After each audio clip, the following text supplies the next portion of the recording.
Making money as a musician or an audio freelancer can sometimes seem like an almost impossible task. I'm sure most of us go through life hearing people tell us to have a backup plan just in case things don't work out, and maybe that is a good idea. But there are a lot of ways to make money doing what we love that a lot of people don't consider. And in this video, I'm going to share with you the top 10 ways that I know of to make money as a musician or an audio freelancer.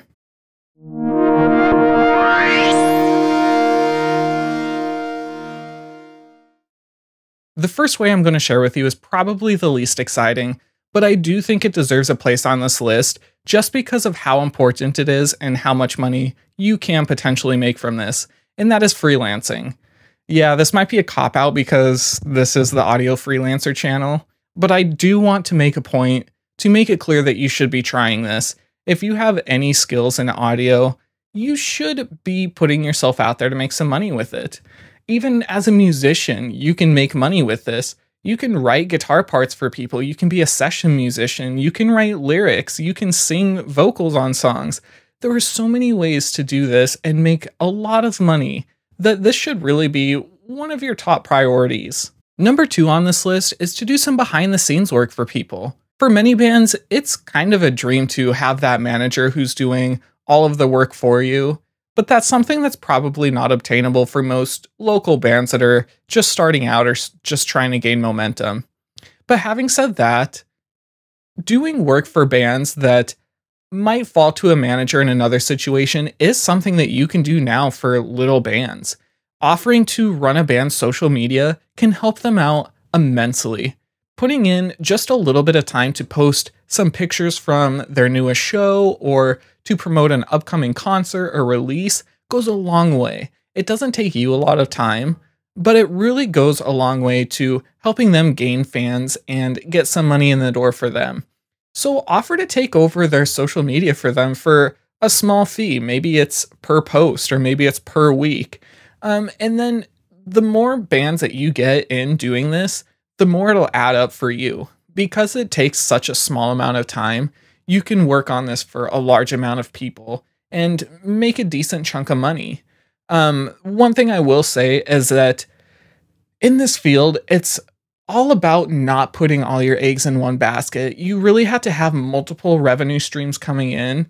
So this is just one more revenue stream that you should have. Multiple revenue streams are great because if one dries up or doesn't do well that month, you still have other ways to make money that you can fall back on. So do some behind the scenes work. Maybe it's social media work. Maybe they just need somebody to book concerts for them. I've seen so many bands that just don't play as many shows as they should just because they don't have the time or put in the effort to reach out to local venues and get something set up. If you can do this for them and say, hey, if you give me 10% of your take for the night, I will get you this gig. That's a great way to get money in the door, and a lot of bands will really enjoy having this help. Number 3 on the list is to offer music lessons. If you know how to play an instrument or sing at all, music lessons are a great way to make money. When I was taking voice lessons, I would pay $75 for 1 hour of lesson per week. That's a lot of money. It was worth it, but that's a pretty good paycheck for 1 hour of work doing something that you know and love how to do. If you're just starting off, obviously you're not going to charge that much. Maybe you charge $20, $25 and you just promote yourself on Facebook and Craigslist and say, you know, if anyone wants to learn guitar or something like that, I can teach you. Word of mouth will go a long way, but even $25 an hour is a lot. And the more successful you become, the more money you'll make off this. If you start charging $75 an hour and you give only 8 lessons a week, that's only 8 hours of work, but $600 for 1 day of pay at a regular 40-hour-a-week job. You're getting $600. So give lessons and you'll make a pretty good amount of money, honestly. Number 4 goes hand in hand with music lessons, and that's doing consulting or teaching for people. Especially nowadays, a lot of people aren't trying to learn an instrument, but they do want to make music. And learning how to make music in a DAW is extremely overwhelming at the beginning. If you give lessons teaching people how to get that synth sound they want or how to mix their music, a lot of people will pay for that. It's one thing to go on YouTube and watch these videos to try and learn your way around it, but sometimes you don't even know what to search for. If you don't know what a term is, or if something is even possible, you're not going to look for it. So having a teacher where you can have one-on-one time, once a week will go a long way. You can save any questions you have for that lesson and ask your teacher. And as a teacher, you can give them things to do. You can tell them to go, write a hook for their song this week. And when they come back, teach them how to make that hook sound better or how to put it in the mix better. I think this is a really untapped market right now that not a lot of people are doing, but a lot of people should, just because of the way music is going more electronic. This is definitely something you should be doing to make money. Number 5 is to work in a recording studio.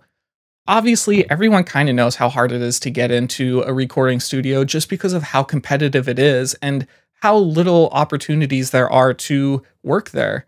But if you put in the work doing freelance work on your own, that's going to look great when you go in and try and get a position. If you can say, yeah, I'm already making money on my own, this is what I can do, show them some of your work, and say, I have a lot to offer you as a studio. They're going to really like that. Obviously they have something to offer you in that they're teaching you how to work in a studio, but they want somebody that can give them something as well and make their time and effort that they're putting into you worth it. Even if this is a way to make money that you wait on for a little while until further down the line when you have some experience, don't let go of this one. It's something that a lot of people want to do at the beginning and then maybe decide that they can't do that. But if you get the experience behind you, don't let go of that dream and later on down the line, try and get there. Number 6 is to be a sound engineer for local venues. Again, this can be a hard one to get into, but it's not impossible. And what I would say is to not try and go for those venues that have, touring acts coming in every week and have quite a big following behind them, but maybe you just start small. The first time I ever played live was at an open mic at this little dive bar that was connected to a Mexican restaurant. And they didn't have a sound engineer themselves.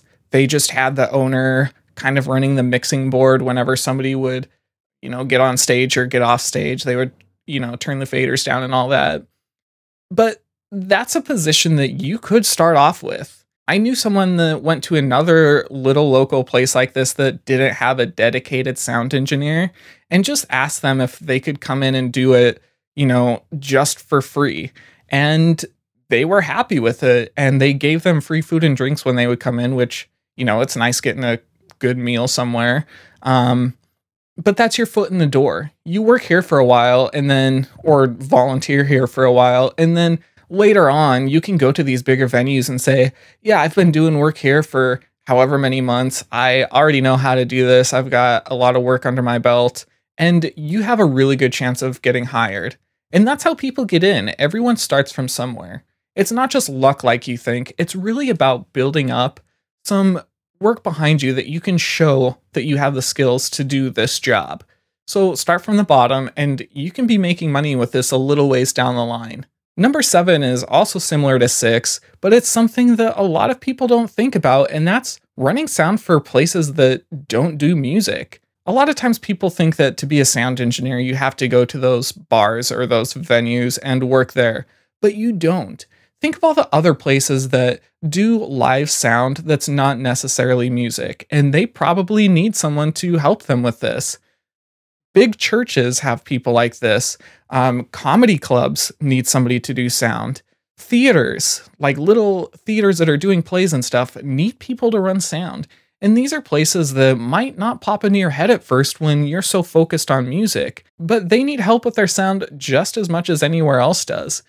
Yeah, it might not be in that music scene like you probably want, but again, it's a foot in the door, and if not as many people are thinking about these places, you probably have less competition to get in. So just go to a small place and ask if they need help. You never know. I found this little improv comedy place where I live, and I know they had a sound guy already, but it makes me wonder how many of these little hidden places there are. Before I went here, I never even knew it existed. So Who knows? There could be tons of places like this out there that people don't consider. Also, businesses a lot of times need people to run sound if they're having some sort of conference or big get together with a lot of people. They're going to need some microphones and somebody to show them how to work that. So get into that and get your name out there. Make some business cards and pass them around to businesses that might need these, or send them an email. And you never know what's going to happen and who they're going to tell to help you start gain some traction on this. Number 8 is a fun one, and that's to organize shows or festivals. It's something that I never even thought about before hearing about it, but it's a really cool idea. In Seattle, there's a radio station called KEXP that has a series of seminars called Mastering the Hustle, where they have people in the industry come in and just kind of teach you how to do things or how the industry runs so that you can get started. And they're really good. I'll probably throw a link to those in the description as well, because they're so informative and interesting. But I remember one time I heard a guy talking about how he got a start because he had some friends in bands and he decided to throw a show for them. And he found a venue, which is a lot less money than you would think. I looked at some around here and you can rent one out for $300 to $500, which isn't a whole lot of money. After that, you'll need a few other things like some permits to sell food and drinks and to have a gathering with people. But you get this all together and you can make a really good amount of money off of this. You're selling tickets, you're selling food and drinks. Maybe, the bands are getting some merch money and all that. There's a lot of money coming in. You get 5 or 6 bands on this bill, and it'll be a really good show with a lot of people. So start doing this. Get your foot in the door that way and do shows for local bands. The more they hear about you, the more your name will spread in the music community and the more work you can do for them, not just holding shows, but doing other things you know how to do, like, mixing or doing that social media for them, like I talked about earlier in the background. This is a great way to meet people, and meeting people is one of the things that will go the longest way towards getting you more work in this industry. Number 9 is to rent and fix gear. This won't be for everyone, but if you have a little know-how on, how to fix things and solve issues with electronics, this can be relatively lucrative. Maybe you go on Craigslist or eBay and you buy what might be listed as a broken amp, and you figure out the issue and fix it, and then you can resell it as something that works and make a profit off of that.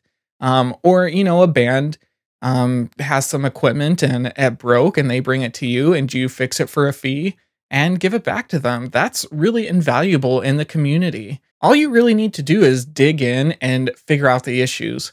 When you start, you might not be able to fix all the issues, but the more work you do, the more you will learn, the more tools you will have, the more spare parts you'll have laying around, and the better you can do with this. And it's really nice that you can have multiple revenue streams coming in from this one, fixing equipment that people bring to you, as well as fixing broken equipment and reselling it for a profit. So if you have the skills to do this one, I would. And the last one on this list is to find local ways around town that you can make money doing what you do. I know here there's a group of carolers that I almost joined last year and then ended up not having the time for, that make a really good money. Every year you audition for it and they take, I think it was like the best 150 or 200 people, and they break you up into small caroling groups. And then you go out during the holiday season and just carol for, businesses that have little events or private events and stuff like that. And you get the money from this.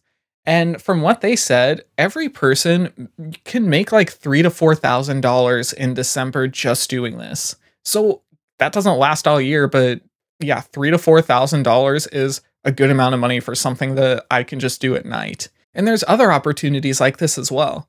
If you have the equipment to DJ, a lot of times places will need that. I've seen store openings that on their first day, they'll have a DJ come in just to get the crowd hyped up. Corporate events also do this sometimes. You never know. There's quite a few opportunities to make money just as a DJ throwing music on for everyone. And another way is to do things like play at children's birthdays. I heard a story from someone who said that they were in a regular band, but they also did work on the side doing, little concerts for children's birthday parties and events. And they said they made more money from these children's events than they ever did as their actual band, to the point where they made those children's events their full-time gig and that's all they did in their town for work. Sure, this might not be the most attractive thing, but if you're okay with kids, this can be a great way to make money. Kids are huge money makers. That's why there's so many advertisements aimed towards children. Parents give their children a lot of things. Parents want them to have a good time at their birthday party. So if you can learn some children's songs and just go there with an acoustic guitar or something, it'll create a good time for them and a good paycheck for you. And that's it. That's the 10 best ways I know of to make money. There's definitely more out there. There's some ideas that I didn't put on this list, but these are the 10 that I think you have the best shot at to make the most amount of money. So if you like any of these on the list, give them a try and let me know in the comments if they've worked out for you. I really enjoy hearing these things in the comments and hearing questions from you. I'll be there to answer. And if you could help me out with liking this video and subscribing to my channel, I'd really appreciate that as well, because that does help me a lot. And this is something that, I'm doing as a potential revenue stream. So it goes full circle. So I hope you enjoy this video. And if you want more, keep watching and I hope to see you next time.